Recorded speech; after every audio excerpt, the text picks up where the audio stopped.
Sa pagbabalik, idol, nagpakulo tayong tubig, no? 1.5 liters, no? Hindi ko na pinakita sa inyo paano magpakulo ang tubig. Alam nyo naman yan. Maglalagay itong kamatis sibuyas at tayo may lulutuin, no? At ano ang susunod dyan? Siyempre,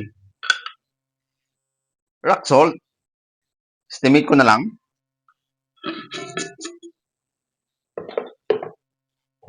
Fish sauce. Mas maganda na sabay na doon sa pakulo yung pampalasa natin para paglagay natin ng ano yun. Abangan natin, idol. Pag kumulo na, lalagay natin yung ano yun, boneless bangus sa niluluto natin. Isang pirasong buo to, nakabunlis na, no? Pinabunlis natin sa tindahan para pag kinain natin mas maganda. Wala nang tinik. Pero samahan natin ng isang tanigi na natira. Pareho namang isda yan eh. Pakuluin yan hanggang may dadagdag pa tayo, no? Habang pinapakulo natin, additional tayo ng cracked black pepper.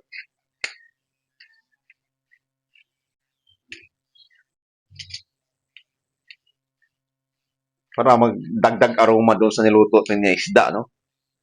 May idea ba kayo anong tawag sa niluluto natin? At kung hindi pa, malalaman yan mga idol mamaya.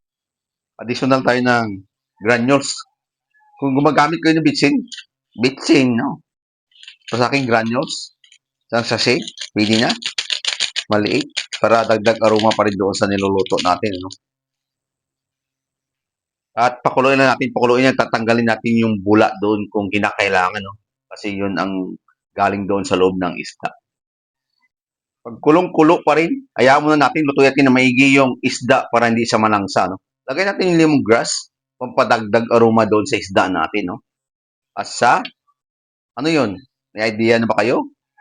Ito tinatawag natin, idol, na sinabawang isda na may lupo leaves or milkfish in green leaves. Kaya alam na natin yan. Kumulo ng kumulo. Pagkatapos niyan, additional tayo ng lupo leaves, no? Mas kilala yan sa mga probinsya. Dito, hindi pinapansin to. Yung lupo leaves. Nakakuha lang tayo nung nagpasyal si auntie natin sa Cavite, nung nagbakasyon dito na nakakuha tayo ng lupo leaves. Pakuluin natin na maigi to. At bago tayo magtapos, ika nga, mga idol, siyempre, tikman natin yung lasa kung okay na.